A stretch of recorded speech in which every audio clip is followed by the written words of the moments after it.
February 2011, The New Yorker publishes staff writer Lawrence Wright's 25,000-word piece on the Church of Scientology. It's a story Wright had been working on for almost a year, interviewing, researching, dotting every I, crossing every T, getting every last fact just right. Or so he might like us to think. Because in fact, much of Wright's investigative reporting actually comes from a handful of seamy and disreputable websites on the lunatic fringe. Oh, and he did talk to a half dozen or so excommunicated Scientology apostates, many of whom also happen to be admitted perjurers and criminals. Yes, these were his sources. And Lawrence Wright not only listened to their lies, but ran with them. This should come as no surprise, given Wright is on record for having said, "Truth is one of those subjective terms that are pointless to get too tied up about." It's also no surprise that Wright would turn down church offers of open access to any church facility for a story about Scientology, while instead taking a trip to the rural Texas headquarters of a six-man cult led by a psychotic who dubs himself Kingpin. He's the same man who nearly killed his best good buddy with his bare hands before sticking his fist in his then-wife's face. But he did get a new wife and then spent his honeymoon in jail. He also got himself a chauffeur in the bargain, because that very same best good buddy was behind the wheel when Kingpin lost it again. This time with a reporter who posed a question the cult leader didn't care to answer. But just a few weeks later, Wright receives a different reception when he interviews Kingpin. In fact, the two hit it off, becoming more than just a reporter and his source. They're also now buddies. They're hanging together. They're shooting the breeze. And that's how Wright conducted what he calls an investigation. It's nothing more than hack tabloid journalism, unworthy of a high school newspaper, much less the prestigious New Yorker. But had Wright done the job of a proper journalist, he would have discovered what was actually happening in the world of Scientology, during which he was too busy hanging with this self-proclaimed posse of apostates. Yes, had he cared to tell the truth, somewhere in his 25,000-word diatribe, he could have told his readers any of this. All began with the ribbon-cutting and grand opening of the church's fully restored religious retreat in Clearwater, Florida. It's the church's spiritual headquarters, drawing parishioners from 120 nations, and also serving the local community for hundreds of civic events. While even more than that, completion of the project signaled the start of the last phase of expansion and commencement of final construction of the church's new Mecca. We then saw the commencement of a global program to open new ideal churches of Scientology in every major city across 5 continents.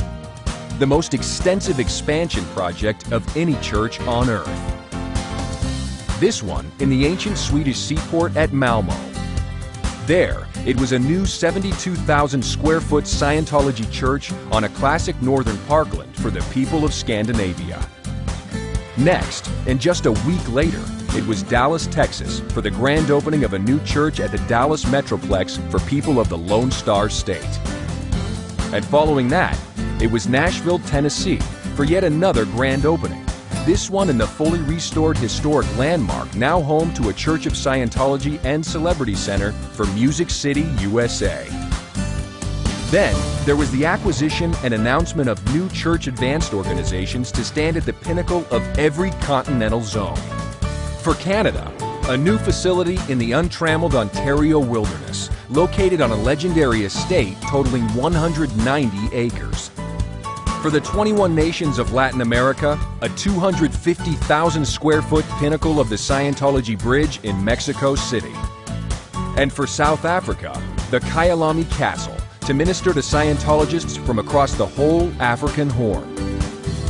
All this was made known to Lawrence Wright in the New Yorker, as was the next wave of church grand openings. First in Rome, where 6,000 gathered in the Eternal City and very birthplace of Western civilization to inaugurate a 70,000 square foot church on 28 acres of Roman countryside. Then, in Washington, D.C., a new church in the nation's capital, perfectly situated on that city's historic Embassy Row and just 6 blocks from the White House. Whereupon we arrive at the annual Scientology New Year's celebration and the monumental completion of a 25-year project initiated by the church's founder. It's called the Golden Age of Knowledge for the fact it marked the completion and release of the full library of Scientology scriptures, including Mr. Hubbard's more than 2,000 recorded lectures, now fully restored digitally and available for the first time ever. And to ensure the broad availability and accessibility of these materials to everyone, the new year further saw the establishment of the church's in-house publishing facility for all of Mr. Hubbard's written and recorded works in 50 languages. It's the only fully digital publishing facility in the world with 21st century technology to print and bind books, a CD manufacturing facility for all recorded lectures, one-of-a-kind automation for fast, economical packaging, and in-house warehousing and shipping lines to 5 continents. Again, Lawrence Wright and the New Yorker were provided with the specifics of the church's unparalleled expansion, all of which continued straight into 2010. First, in Brussels, at the heart and capital of the new European Union, where now stands an 88,000 square foot beacon of religious freedom, staffed by Scientologists from 20 nations. Then, and still in January, the grand opening of a new church in Quebec, on the day that city celebrated its world-renowned Ice Festival. Next, in February, the inauguration of still another new Church of Scientology and Celebrity Center, this time in Las Vegas, Nevada.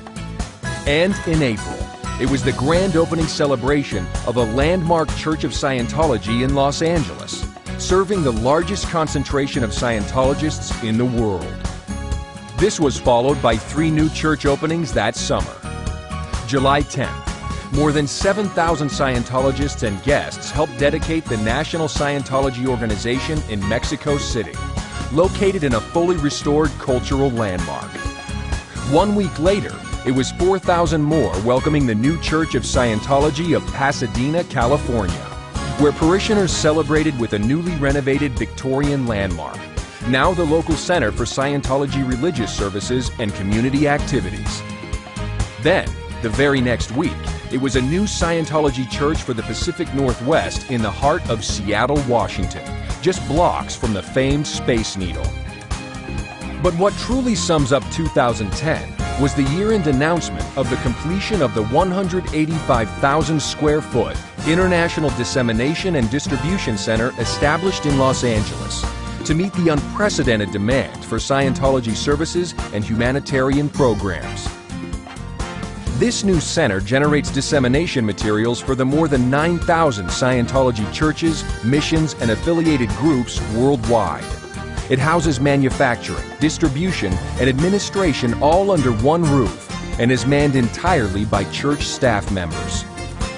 And the expansion rolled right into 2011, when in Melbourne, thousands of Scientologists down under joined civic leaders and government officials to commemorate the opening of the first new ideal Church of Scientology in Australia.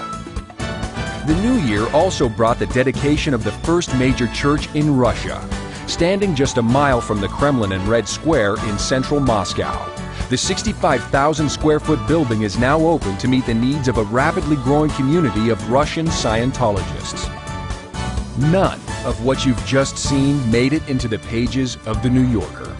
In fact, not one of the 24,605 published words mentioned Scientology's unprecedented era of expansion. The parade of new churches, the growing number of Scientology parishioners, or the church's global humanitarian programs. Yet the details of all of it and more were provided to Wright and New Yorker editor David Remnick. Some 20 hours of video footage and hundreds of pages of documentation. It was even all available on the church's website.